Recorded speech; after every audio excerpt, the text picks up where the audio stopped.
پاکستان کی فضا تبدیل ہونے کو جا رہی ہے، انتہائی اہم اچیومنٹ ہوئی ہے پاکستان میں اور پیش رفت ہوئی ہے پوری قومی سطح کے اوپر، صرف کسی ایک پارٹی کی سطح کے اوپر نہیں بلکہ پوری قوم میں ایک تبدیلی پیدا ہوتے ہوئے نظر آ رہی ہے۔ اور وہ تبدیلی یہ ہے کہ ابھی تک اس پاکستانی قوم کو وہ مذہبی طبقہ جس نے فرقہ واریت کے اندر، قومیت کے اندر، مختلف مسالک کے اندر تقسیم کر رکھا تھا، یہ قوم سمجھ گئی ہے کہ یہ جو فرقہ پرست مذہبی طبقہ ہے یہ اپنے سیاسی مفادات کے لیے، اپنے الیکشن کے لیے کچھ بھی کر سکتا ہے۔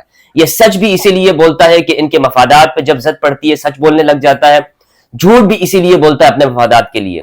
تو ان کا نہ کوئی دین ہے نہ ایمان ہے، بس انہوں نے اس پوری قوم کو شیعہ سنی میں اور دیگر مسالک کے اندر تقسیم کیا ہے اور اپنے مفادات کی خاطر، اپنے ذاتی مفادات کے لیے۔ اور اب یہ دیکھنے میں آیا ہے کہ الحمدللہ پوری قوم نے اس طبقے کو مسترد کر دیا ہے، ریجیکٹ کر دیا ہے۔ MWM پاکستان تحریک انصاف اور سنی اتحاد کونسل، ان کی انتہائی اہم پریس کانفرنس ہوئی ہے، ان کے رہنماؤں کی، قائدین کی، جس پر میں تبصرہ کرنا چاہتا ہوں۔ اور یہ صرف اگر سیاسی بات ہوتی تو میں اس پر گفتگو نہ کرتا، لیکن چونکہ یہ یہاں پر ایک فرقے کے ساتھ جڑی ہوئی ہے، مسلک کے ساتھ وابستہ ہے اور مذہبی طور پر اس کا تعلق ہے۔ اور میں یہ پہلے کئی مرتبہ عرض کر چکا ہوں کہ جب تک ہمارے معاشروں کے اندر، مسلم سوسائٹیز کے اندر مذہبی تجدید نہیں ہوگی، اس وقت تک ہمارے ہاں سیاسی ماحول اور اسٹیبلٹی نہیں ہو سکتی۔ پوری مسلم ورلڈ کے اندر، صرف پاکستان کی بات نہیں ہے، مسلم امہ کے اندر سیاسی استحکام تب پیدا ہوگا کہ جب ہمارے ہاں مذہبی تجدید ہو جائے گی۔ مثلا مذہبی تجدید کا مطلب یہ ہے ایک بلند طور پر ریفارمز، کہ جو وہ چیزیں ہیں جو مذہب سے تعلق نہیں رکھتی، جو دین کا حصہ نہیں ہے، اسے دین میں ڈال دیا گیا، دین میں شامل کر دیا گیا۔ جب تک ہم انہیں باہر نہیں کرتے یہ ساری چیزیں ہماری صحیح نہیں ہو سکتی ہیں۔ اس کی مثال ایسے لیجئے کہ اب جب MWM کے ساتھ پاکستان تحریک انصاف نے اتحاد کیا اور حکومت کے لیے، اور اس کی ایک ٹیکنیکل سچویشن بنی جس طرح کہ حامد رضا صاحب نے کہا، تو یہاں پر ایسی پریس کانفرنسز ہوئی اور یہ ویڈیو میں آپ کو سناتا ہوں۔ اگر آج ان کے نشان، ان کے حمایت سے ان کا آدمی منتخب ہونے والا وہ مجلس وحدت المسلمین کے منشور کو سائن کر کے اس جماعت میں شامل ہوتا ہے، تو میں اللہ کو گواہ بنا کر کہتا ہوں، اللہ کو گواہ بنا کر کہتا ہوں، میرے سامنے اس وقت قرآن نہیں ہے، میں قرآن اٹھا کر سر پہ رکھتا، ایسا کرنے والا اس کا ایمان ضائع ہوگا اور اس کا نکاح ٹوٹ جائے گا۔ یہ مولوی صاحب کہہ رہے ہیں، یہ مفتی صاحب یہ فرما رہے ہیں کہ جناب جن لوگوں نے MWM کے ساتھ اتحاد کیا ان کا نکاح باطل ہے، ان کا نکاح ختم ہے۔ تو یہ کیا ہے؟ یہ سب کچھ کس لیے یہ بات کہہ رہے ہیں؟ یہ لوگ سمجھ رہے ہیں کہ ابھی تک یہ پاکستانی قوم 80s کے زمانے میں جی رہی ہے، 80 کی دہائی میں ہے۔ جناب 80 کا دہائی ختم ہو گئی، 90 کی دہائی ختم ہو گئی، اب یہ 2024 ہے، سائنس اور ٹیکنالوجی کا زمانہ ہے، گوگل کا زمانہ ہے۔ یہاں لوگ اب مولوی سے زیادہ اب اپنے مسائل کو سرچ کرنے لگے ہیں۔ اگر مولوی صاحب ایک بات کرتے ہیں تو اس کو لوگ ویریفائی کرتے ہیں، چیک کرتے ہیں۔ تو اس لیے یہ نکاح ختم ہو گیا، تم نے فلاں فرقے کے ساتھ ہاتھ ملایا، تمہارا نکاح باطل ہے، تم اسلام سے نکل گئے، یہ فتوے اب تمہارے چلنے والے نہیں ہیں مولوی صاحب۔ یقین جانیے اب لوگ تمہارے اوپر ذرہ بھی، شنہ بھی تمہارے اوپر بھروسہ نہیں کرتے، 0% بھی تمہارے اوپر بھروسہ نہیں کرتے، کیونکہ انہیں پتا ہے کہ یہ قوم جو تم لوگوں نے یہاں تک پہنچایا، اس قوم کو وہ تم جیسے مذہبی طبقات نے اس پوری ملت کا یہ حشر کیا ہے، پوری ملت کا، ملت اسلامیہ کا حشر جو کیا، یہ فرقوں کے اندر ڈیوائیڈ کیا ہے، یہ اسی وجہ سے ہوئے۔ دوسروں کو یہودی ایجنٹ کہنا، کیا ہوا تمہاری سیاست کے ساتھ؟ تباہ برباد ہو گئی کہ نہیں ہو گئی؟ اور آج پھر تم اسی یہودی ایجنٹ کی مدح خوانی بھی کرتے جا رہے ہیں اور ساتھ بیٹھنے کو بھی تیار ہو۔ استغفر اللہ العظیم۔ تو بہرحال یہ ایک پوری پلاننگ ہوئی، ایک مرتبہ پھر سے انہوں نے یہ چاہا کہ جب یہ الیکشن کے اندر ہارے ہیں، پوری طرح سے ہارے ہیں، اور پاکستان تحریک انصاف کو جیت ہوئی ہے، باوجود اس کے کہ وہ جیل میں بیٹھے ہوئے ہیں، باوجود اس کے کہ ان کے اوپر اتنے مقدمات قائم کیے گئے، لیکن کیا ہوا میرے بھائی؟ ہوا یہ کہ عوام نے اپنا فیصلہ سنا دیا۔ اب ہونا تو چاہیے تھا کہ عزت کے ساتھ یہ اس بات کو تسلیم کر لیتے اور عوام کا مینڈیٹ وہ ان کو دے دیتے، لیکن اس کے اندر بھی پھر مختلف طور پر ہیلے آزمائے گئے اور نوبت یہاں تک پہنچی کہ شیعہ سنی اتحاد ہونے جا رہا ہے پوری قوم کے اندر۔ اس کی تاریخ کے اندر مثال نہیں ملتی۔ ابھی تک جو اتحاد ہوئے ہیں وہ اتنے اہم اس لیے نہیں تھے، مثال کے طور پر شیعہ سنی کے جو اتحاد ہوتے تھے یا کسی جگہ بیٹھتے تھے، وہ اتنے اہم اس لیے نہیں بنے اور اتنی توجہ اس لیے حاصل نہیں کر پائے کہ وہ مذہبی لوگوں کے مفادات کا اتحاد رہا ہے، یعنی کسی درجے کے اندر اس کے اندر حکومت وقت کا بھی حصہ ہوتا تھا کہ لوگوں کو جمع کرنے کا۔ لیکن یہ جو اتحاد ہے یہ نیچرل اتحاد ہے، یہ فطری اتحاد ہے، یہ عوام خود ایک دوسرے کے قریب ہوئی ہے، اور وہ یہ اس کے اندر ان کا نظر آ رہا ہے کہ یہ لوگ اب مذہبی طبقات کی باتوں میں نہیں آنے والے. مثال کے طور پر اس مولوی صاحب نے جو یہ بات کہی, کسی کے کان پر جو بھی نہیں رہیں گی, عوام اب ان کے اوپر عمل نہیں کرنے والے. تو اس کا مطلب یہ ہے کہ یہ MWM سنی اتحاد کونسل اور تحریک انصاف کا جو اتحاد ہے یہ نیچرل بنیادوں کے اوپر ہے, یہ اس بنیاد کے اوپر نہیں ہے کہ جو آپ لوگوں سے زبردستی بٹھا کر آپ نے پریس کانفرنس کروائی ہیں. تو اس لیے سب سے پہلے تو میں مبارکباد پیش کرنا چاہتا ہوں پوری قیادت کو, سب قائدین کو, کہ انہوں نے بہت ہی اہم فیصلہ کیا ہے. ہمیں ضرورت ہے اس وقت میں پاکستان کو اس کی بہتری کے لیے اور مسلمانوں کی بہتری کے لیے. پوری دنیا میں فلسطین میں کیا ہو رہا ہے, مسلمان کٹ مر رہے ہیں, مسلمانوں کو تباہ برباد کیا جا رہا ہے, پر بمباری ہو رہی ہے, لیکن مسلم حکمران خاموش ہے. ہم اس وقت دباؤ ڈال سکتے ہیں مسلم حکمرانوں کے اوپر جب مسلمان خود ایک ہوں گے, جب عوام خود ایک ہوگی. ان عوام کو جب تقسیم کیا گیا ہے تو یہ عوام پھر ہماری حکمران جو ہے نا وہ ہماری باتیں نہیں سنتے ہیں. انہیں پتا ہے کہ یہ مولوی صاحب کے ذریعے میں ان کو تقسیم کر دوں گا, میں ان کو لڑا دوں گا, شیعہ سنی جھگڑے کروا دوں گا, کسی کا نکاح توڑ دوں گا. اتنا تو نکاح ان مولویوں کا کمزور ہوتا ہے, پتہ نہیں یہ نکاح کرتے ہیں یہ کیا, کہ یہ کسی کے ساتھ ہاتھ ملانے سے یا نیاز کھانے سے, نظر کھانے سے ان کا نکاح ٹوٹ جاتا ہے. ان کا نکاح اتنا کمزور ہوتا ہے.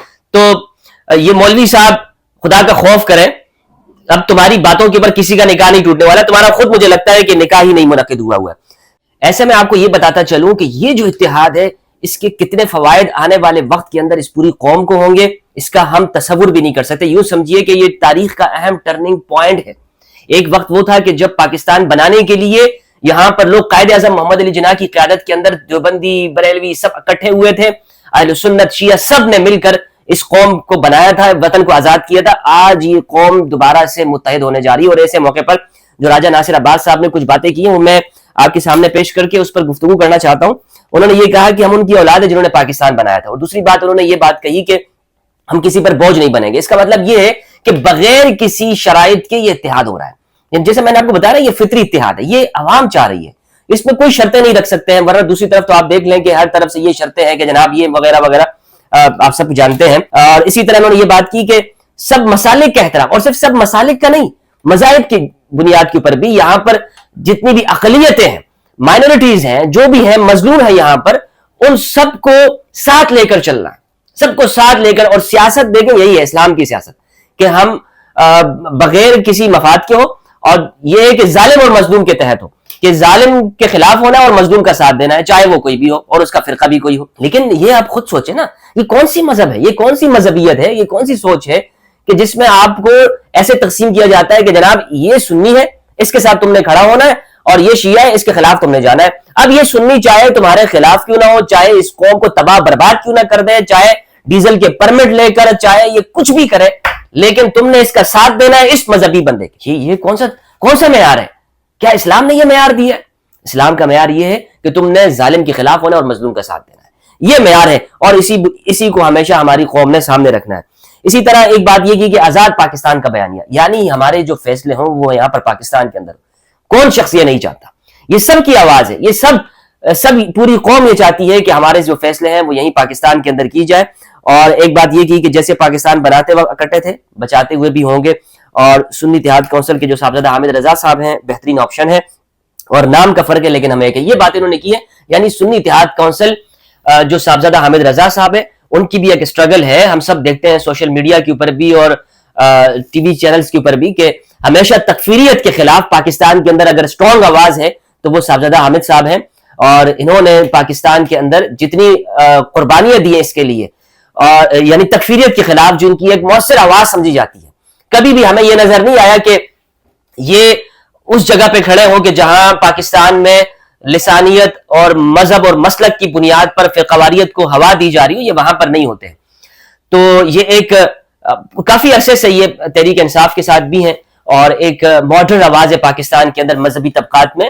تو یہ ایک بہت بہترین گلدستہ ہے, ایک خوبصورت نظر یہ آ رہا ہے کہ ایک پیش رفت ہونے جا رہی ہے اس قوم کے لیے, بہترین ہے.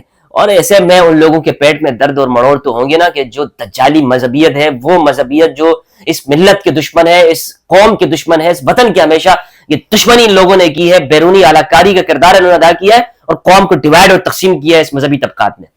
لیکن میں سنی ہوں, یقین جانی میں دل سے یہ بات کہہ رہا ہوں, میں سنی ہوں, لیکن مجھے اگر ایک طرف ایک شیعہ مظلوم ہو تو میں اس شیعہ کے ساتھ کھڑا ہوں گا, اس سے میری سنیت خطرے میں نہیں پڑتی ہے. لیکن اور اگر سنی ظالم ہے تو میں اس کے خلاف ہوں گا. ہمیں یہ سوچ اپنانے کی ضرورت ہے. یہ سوچ جب ہم اپنائیں گے تو انشاءاللہ عز و جل ہم ہر طرح کے مسائل سے نکلیں گے. اور پھر سے مبارکباد دینا چاہتا ہوں جتنے بھی یہ جو سیاسی لیڈران ہیں جنہوں نے یہ فیصلہ کیا ہے, اور اس پریس کانفرنس کے اندر جو سیاسی رہنما موجود تھے, مجھے زیادہ طور کے نام معلوم نہیں ہے, لیکن یہ جتنے بھی جو لوگ تھے ان سب کو مبارکباد کے مستحق ہیں. بہت بہت شکریہ. السلام علیکم فی امان اللہ. ہاں, یہاں پر میں یہ بھی بتاتا چلوں کہ وہ کام عمران خان نے کیا ہے کہ جو بڑے بڑے مذہبی طبقات نہیں کر سکے. جو ذمہ داری تھی اس امت کے علماء کی, جو ذمہ داری تھی سچ بولنے والوں کی, قرآن پڑھنے والوں کی, وہ کام ایک یہودی ایجنٹ, جس کو آپ لوگ یہودی ایجنٹ کہتے ہیں, آپ لوگ وہ ہے نہیں, جس کو آپ لوگ کہتے ہیں مذہبی طبقات نے ہمیشہ ان کے خلاف یہ باتیں کی, اس شخص نے کر دکھایا. ختم نبوت کے لیے اس نے بات کی. یہ وہ لیڈر ہے کہ جس نے عالمی سٹیج کے اوپر یونائٹڈ نیشن کے اندر رسول اللہ صلی اللہ علیہ وآلہ وسلم کی ناموس کا مقدمہ لڑا ہے. یہ وہ شخص ہے جس نے 22 کروڑ عوام, پاکستانی عوام کے دلوں کی آواز, مسلمانوں کی دلوں کی آواز غیرت کے طور پر اس نے پوری دنیا کے سامنے مقدمہ پیش کیا, اور اسلاموفوبیا کے خلاف ڈے کا اس نے اعلان کروایا. دنیا کو بتایا کہ ہاں بھائی اسلاموفوب ایک حقیقت ہے, دنیا کے اندر اسلام مخالف لوگ موجود ہیں, اور اس لیے رسول اللہ صلی اللہ علیہ وآلہ وسلم کی توہین کی جاتی ہے. تو ایسے شخص نے جو کچھ کیا ہے, اس امت کو ایک مرتبہ ایک جیل میں رہتے ہوئے یہ تحفہ دے دیا کہ مسلمانوں کو ایک کر دیا. تم مذہبی طبقات مسلمانوں کو شیعہ سنی میں لڑاتے رہے, انہوں نے پوری قوم کو ایک کر دیا.